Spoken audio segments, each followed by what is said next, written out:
The story of the UK is an economy that has got real momentum. What is broken can be repaired. What is ruined can be rebuilt. UK inflation is becoming much more homegrown. We have huge potential as an economy in the UK. This is a time to tell Israel there is a path to peace. Our plan for the British economy is working, but the work is not done. Hello, welcome to Bloomberg UK Politics. I'm Caroline Hepker. And I'm James Woolcock. Caroline, I've got a bit of a confession. Yes. I went to a party without you. What? Unacceptable. I was only off a couple of days with a voiceless, bad throat. I mean, it was a party political conference, but I know we always go together. Like you said, you were away, and it was Labour's annual business conference, and we've been asking what Keir Starmer's policy pitch to business is. So I went to hear what he had to say. For the whole of the next Parliament, with Labour, you will know exactly the return on your investment in this country. Because at the end of the day, when the big questions that echo around rooms like this are raised, where does our money go? Where do our jobs go? Where does our investment in a better future go? I want the answer that comes back to be a resounding, why not Britain? Because we have a long-term plan to get Britain's future back. A partnership for growth. British business driving our country forward with a Labour Party on your side, walking together with you towards a decade of national renewal. That was Labour leader Keir Starmer there, speaking to a packed room of senior business executives at Labour's business conference yesterday. Well, look, what did you make of it then? I mean, there were a lot of people. I hear it was very, very crowded. I mean, yeah, you could see the likes of Shell, Microsoft, Heathrow, Siemens there. In short, British business leaders were gagging to be there. It was a completely sold out event, 600 people. Jonathan Reynolds told us on radio yesterday, that's the Shadow Business Secretary, that it was Labour's largest ever business event. One thing that I think we'll probably try and get into a bit later in the show is we still don't yet know what the policy coming from it was. But certainly Labour has business's ear and business wants to know what Labour have to say. And you can look at that from just the sort of the scale of business leaders who are now openly endorsing Labour. Yeah, but look, we've known that, haven't we, for some time, that the courting has been taking place, again and again in London, in New York, in lots of places. How do you think Starmer actually came across to those business people? One thing that I found quite interesting in what Starmer had to say is he clearly seems to need them as much as they need him, in that how he painted this was, this is a project we're going to be doing together. And when you look at Labour's sort of favourite two words, fiscal rules, the rules the government sets about how it can spend, and their reliance on saying that they're going to be a fiscally responsible party, the implication there is someone else will need to do all that investment. And Labour's pitch to businesses, come and do that with us. Underneath that is the kind of implication that no one else has got the money to. So there is this sort of pact being proposed by Labour there. Yeah. And also, of course, for Labour to try to capture the centre ground. We know that they're trying to transform themselves or simply embody the kind of the line, the pro-business party. So it's getting a lot of attention, this allyship. And it is certainly a transformation because Starmer's speech sort of started by asking how many people in the room would have attended a Labour business conference a few years ago, concluding that the answer would have been basically not many, according to Keir Starmer, because the party wasn't serious about driving investment. So this event really does seem to be the culmination of a lot of work. I mean, how close are they, do you think, to sealing the deal with business? I think if you talk to a lot of public affairs advisors, they say that tone-wise, they've got everything they want. They still want to see the detail, and they're not going to go anywhere until they see the detail. But they will happily say a lot nicer things than they would say about Labour when Jeremy Corbyn was in power. Yeah, OK. One note of caution that I would add to that, though, is the Labour Party obviously trying to appeal to business people, but people vote both, for their business interests on a professional level, but also on a personal level. And I know that 4-5 serious business people that I've spoken to in the last month, 6 weeks, have sort of ruefully, even as a little aside, mentioned Labour's potential plan to add VAT to private school fees, that 20%. They mutter it under their breath as almost a fait accompli. But I think that VAT on school fees is going to go into the mix also. Not business people obviously driven, I think, by the interests of their firms, but you can't help but think there's also a personal angle to how they're going to vote. I mean, that'll be an interesting one to follow. I mean, someone who can provide us with some wider context though, about Labour's new business-friendly makeover is Emily Ashton from our UK government team here at Bloomberg. She's been following Labour's trials and tribulations for quite a long time. I'm talking to the real expert here, Emily, in Labour Party. Do you think this pitch is enough to win over the business world? Well, as you say, it was a packed event, wasn't it? I think we had, 400 business leaders, executives, lobbyists, and clearly that shows how much, well, as Keir Starmer kept saying, how much Labour has changed. And I think that's the main thing that he wanted to present with this event. It was kind of an outward-facing event for the news channels, like, look what we've got, guys. And you also saw it with the Labour conference last autumn, that business event. Everyone's flocking to them. And it's something that privately, I think Conservative MPs are muttering, well, why aren't we doing more on that? And even Rishi Sunak on the day did his own little small business event and panel. I don't know when that was organised, why it was on exactly the same day, but obviously they're a little bit nervous about what Labour's doing, and Labour wants those big business endorsements before the election. Okay, so is it relationship driven? Is it policy driven? How do you think about it? Well, I think it's about projecting an image about what the party is ahead of the election. But yes, forging relationships, policy. As James says, there clearly needs to be more detail. But what Rachel Reeves announced, things like capping corporation tax rates, that is music to the ears of big business. And that's what they want to hear. I mean, there is a danger that you're boxing yourself in by announcing too many of these tax announcements when you don't really know the full picture of how it's all going to look post-election. I mean, the other thing that Rachel Reeves said this week was that she wasn't going to bring back a cap on bankers' bonuses. I mean, Labour's trying to draw this line of being both the pro-business party and the pro-worker party. Do you think they can do it? I think the bonus cap is something that has clearly shaken up some Labour candidates, some Labour MPs. It's a difficult policy to sell on the doorsteps, frankly. Why do bankers get all this money? And it's something that Labour really railed against when Kwasi Kwarteng announced it in the mini budget. And now you're it looks like Labour's rolling over and just accepting it. But her point was, we can't keep chopping and changing policy. And I guess on the day of a big business conference to say, oh, by the way, now we're actually going to cap bonuses, business would be like, well, hang on a minute, I thought this was about stability. So she's kind of caught there a little bit, but I think that could have been better handled communications wise, and I think it has made some within the party a bit uneasy about how you sell that. Yeah, I also think that on the doorstep the VAT on private school fees is another issue. It seems to, in some of the polling, take polling with a pinch of salt, but it does seem to be that it's actually popular, this idea of making people pay more. And why are these private schools, why did they have sort of special charitable status and so on? But again, it's a really hard one if they're trying to convince kind of influencers, people who might be in business who are utilising those schools. Yeah, and I think they will get questions now on, are you going to keep that policy then? Because hang on, what about the bonus? Yes. It doesn't quite go together. Yes. But I think they've got to be very wary. I mean, we've been hearing just privately that they will stick to it. I mean, you don't know what's going to happen in the next few months, but they can't keep changing their minds on things, because ultimately they do have to stick to a few key policies to show that, they are. I think Keir Starmer comes in for quite a lot of criticism on chopping and changing, and he needs to stick to a few key policies. I mean, the Boris Johnson line was famously capped in hindsight, wasn't it? I mean, the question I have for you, Emily, as someone who's deep in sort of the inner workings of the Labour Party, knows it all, is there a world in which we actually don't know much about how this Labour Party would theoretically govern until they win the election? I think that's right, and I get the feeling that the approach now is just uber cautious, like so cautious and so friendly to business, because they want to really separate themselves from the era of Jeremy Corbyn. And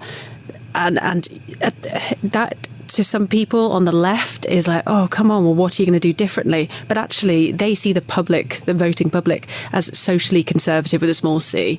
They know they need to win these people over. They need to win their trust. So I think the feeling is we need to just keep going, even if they're seen as Tory light.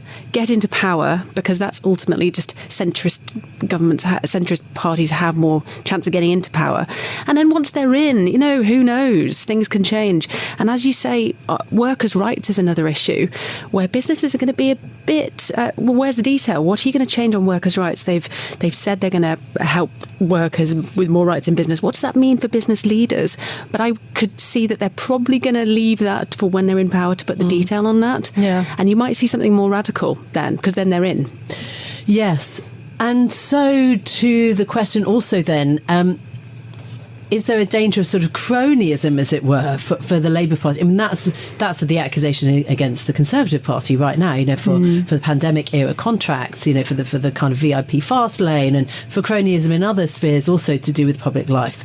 That's the accusation against the Conservatives. Is there a danger that then the Labour Party could become too closely aligned with business? Yeah, I guess they do have to be careful with that, and you can see the attack lines from Labour over the COVID pandemic contracts, and they've really gone hard on that. So they do have to be careful not to be too in the pockets of business leaders and everything. But ultimately, this is about projecting an image that they can work with business and they're on the same page as them, and just to reassure the public that they can be trusted. How important do you think competency is also in how Labour goes about with this win? In terms of the projection, the idea of being a competent, fresh, new pair of hands. Right, exactly. They need to show that they can actually govern. So, Labour have been out of power for 14 years. Keir Starmer needs to present himself as a Prime Minister in waiting almost. He was the leader of the Crown Prosecution Service. He does exude that kind of public authority leader. But he is trying to show that his party is not just an opposition party, but a government in waiting, and that's why you will see this closest to business over time. Emily Ashton, our UK government reporter, thank you for coming and joining us on the podcast. Well, Emily was speaking about a government in waiting, and actually one of Labour's recent high-profile successes is managing to recruit a very big business name to their camp. This is Richard Walker, who's the executive chairman of the Iceland supermarket chain. He was actually, James, a long-time Conservative Party member and donor, but he quit their ranks last year after failing to be selected as a parliamentary candidate. And he was speaking to us here on Bloomberg Radio just today. He spoke to Stephen Carroll and Lizzy Burden about the policies that attracted him to Labour. The tone and the mood music is good. They have these 5 missions that are very clear in terms of what they want to be judged by. Obviously, business likes clear objectives. And I think those priorities and the focus are the right ones for business, for the environment and for my customers. You're right to point out that, in terms of detailed policies, they obviously do have policies, and there are ones that I think are interesting and definitely helpful to us in terms of absolutely systemic reform of business rates, which is something that we really struggle with. Planning reform, which again to get Britain building, to enable us to open shops, to pay tax, to create jobs, and also a focus on things like staff safety, which may sound like a side issue, but it absolutely isn't. More police funding, bringing back neighbourhood policing, reducing the cap on police response to shoplifting, banning zombie knives. All of those things are really important because we're very much on the front line, on the high street, 1,000 shops around the country, and we see and feel and hear these issues on a daily basis. But I think overall, yes, you're right. The tonality of fiscal credibility and stability, aiming to become the first green chancellor, their green prosperity plan to make Britain a green energy superpower, their industrial strategy, all of that is stuff that I want to see from a government, and historically was very much where the Conservative Party were. Labour's saying there isn't scope to raise taxes further. The Shadow Business Secretary Jonathan Reynolds told us that on Bloomberg Radio yesterday. But it brings us back to this question, Richard, of whether they're going to have to borrow more to cover public spending. Yes, Labour can say they're going to be more fiscally responsible, but how does it all add up? I'm at pains to stress I'm not joining the Labour Party. I'm not running to be an MP, and I'm certainly not their spokesman. You know, I want to be their critical friend. I like the tonality. I like some of their policies, but I will also be holding them to account. You know, to make sure that they stay on the right tracks with that fiscal credibility, and also with their ambitions to affect the green transition, which I think is something very close to my heart. Traditionally, that was very much conservative values in terms of conserving the environment, and they've very much drifted away from that. So that's very much what I want to see out of the next Labour government. Well, as a critical friend then, what would you like to see the Labour Party change in its policy towards business? Well, I think definitely in terms of their green aspirations. If you look at a lot of environmental policies, it's almost like a sullied afterthought now for the Conservatives, and they're not ambitious enough. Yeah, not ambitious enough at all. And if you look at the business sector generally, just moving away from retail, we have incredible capabilities in this country. We're surrounded by tide and wind, and we need to harness all of these technologies where we could potentially be a world-leading superpower and create whole new ranges of jobs in new sectors and around the UK, which is really important because in the UK we obviously have quite high regional disparities and inequalities, and actually I see that obviously in our shops around the UK, and it's very important that levelling up is not just a slogan. It's not just building a faster train line to London. It's actually creating jobs in the sorts of towns and villages that are being left behind. I wonder, Richard, when business support for Labour is going to translate into actual financial support for the campaign. Yeah, I mean, I've donated to the Conservatives in the past. Obviously, won't be again. I'm not planning on donating to Labour, but I know that there is a lot of interest now. I've spoken to a lot of business leaders who are, who I think it's hard to argue that the country is in a better state than it was 14 years ago when the Conservatives took power. Of course, that's not the case. And there is a general sense that, the country isn't working for citizens, but also for business. Yesterday, I was at the Labour Business Conference, and it was absolutely ram-packed with FTSE CEOs. And I think, we will start to see much more interest from that. Has Rachel Reeves got you out recruiting the other CEOs to the Labour cause? There are cynics out there who'll be saying that it's very opportunistic of you to support a party that's doing so well in the polls. Is that a fair criticism? How do you respond to that?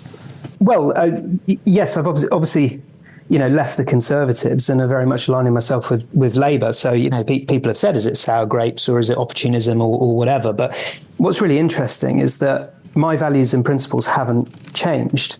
These social kind of democracy, environmental justice, business investment, these are things that I have long held dear. And as the Conservatives have kind of drifted out of touch with the needs of everyday people like my customers and drifting further and further to the right, it's quite clear that under Keir Starmer, Labour are moving towards the kind of pragmatic centre, the views that I've long held. And he's purged the kind of poison of Corbynism, the more extremist elements within his party. He's done that in a single term, quite ruthlessly actually, and he's made them once again very electable from the centre, and that's what I want to see. So that was Richard Walker there, the executive chairman of the supermarket chain Iceland. Pretty interesting. We did also ask him whether he's still got his own sort of personal political ambitions. He did not say either way, yes or no. So perhaps plans on ice. Ba-boom. Oh, you couldn't resist that, could you? Yeah. Well, I mean, coming back to the economy, though, because both parties clearly grasp that going into this election, they have to answer to Britain's growth problem. And this hasn't been a new case. I mean, you go back to 2022 party conference season, Liz Truss, Keir Starmer, both were saying growth, growth, growth. That is the political question. We've now heard a bit from what Labour want to say about that question. We're going to hear from Jeremy Hunt in a few weeks about the budget. And going back to that Liz Truss era, former Chancellor Kwasi Kwarteng has been talking to our colleague Meryn Somerset-Webb. He had some advice for Rishi Sunak.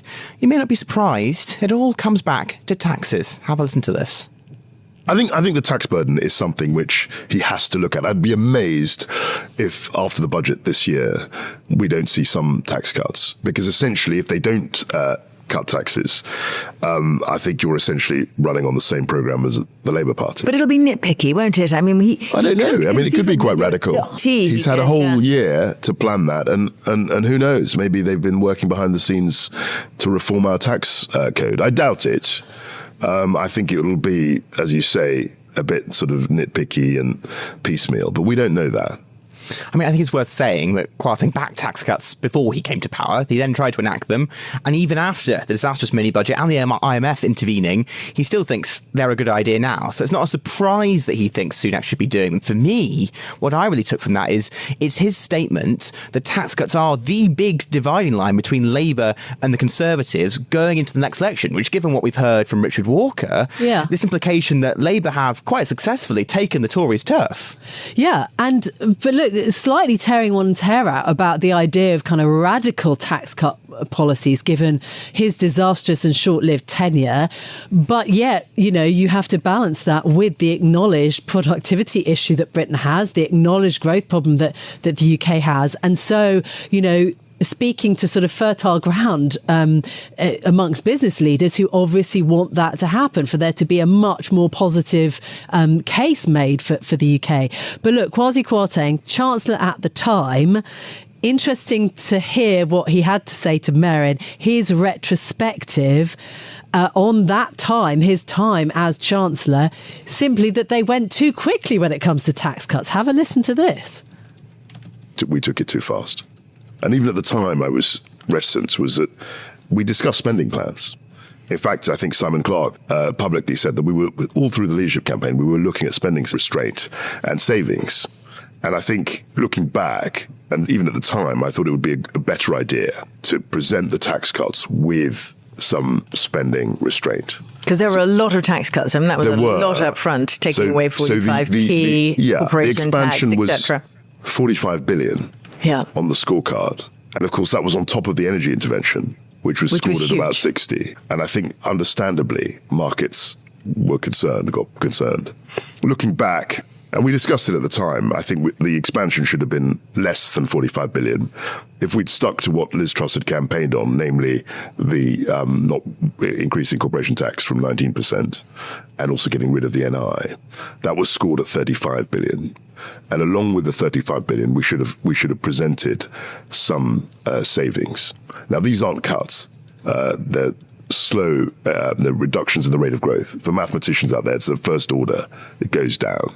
So that means that spending isn't going up as fast as you had anticipated. It's still going up, but instead of, let's say, 2 or 3% a year, we were trying to restrain that growth to something like 1% a year. Well, the idea being to get GDP growing faster than spending. That's right. That's right. I mean, it's a very simple equation, but if your public spending is going faster than your GDP, or certainly your tax take, that just means the state gets larger and larger as a proportion of GDP. So he's not apologising, Caroline, but he also won't get rid of Sunak at the same time. He's just happy to say from the background that the approach might be wrong. Yes, it's an acknowledgement, though, even if it's not an apology.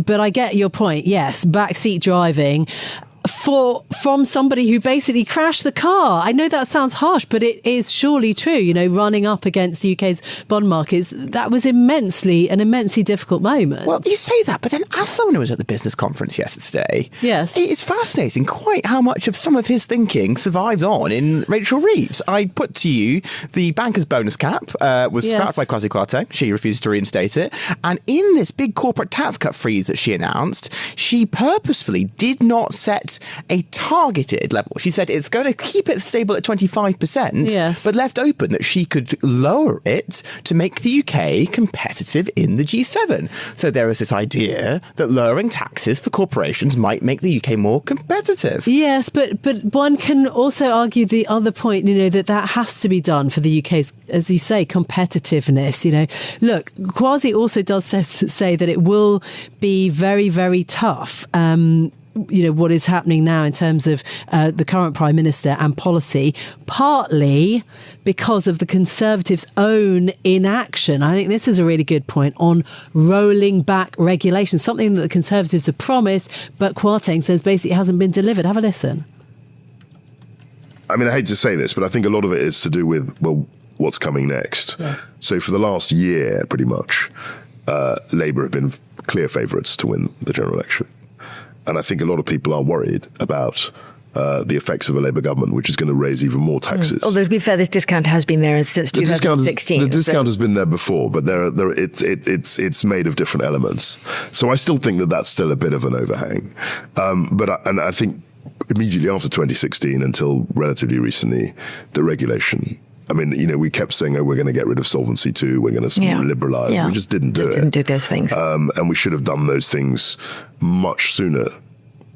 I think the thing you can really take from a politician like this former Chancellor Kwasi Kwarteng there is he has no reason to not be honest about his ideology. And what his ideology says two things. One is it's honest about the Conservatives' failures to win at the areas they think they are most successful at. Tax cuts, opening up the markets, creating growth. He honestly believes that's what they should be doing. Yeah. And he's also open to admit now he's passed his chancellorship that some of those things haven't been achieved. Yeah, and it's a really beautiful and interesting interview, and you can listen to all of it on today's Merrin Talks Money podcast. It's actually Kwarteng in very relaxed mode. They talk about a wide sort of range of issues, past and kind of present. So it's totally fascinating. But look, that's it from us for today for our podcast. If you like it, don't forget to subscribe. Do give it 5 stars so that other people can find it on Apple Podcasts, Spotify, or wherever you listen. This episode was produced by Tiwa Adebayo and our audio engineer was Marufal Hussain. I'm James Woolcock. And I'm Caroline Hepker. We'll be back with more on Monday. This is Bloomberg. Bloomberg UK Politics. Listen weekdays at noon on DAB Digital Radio in London.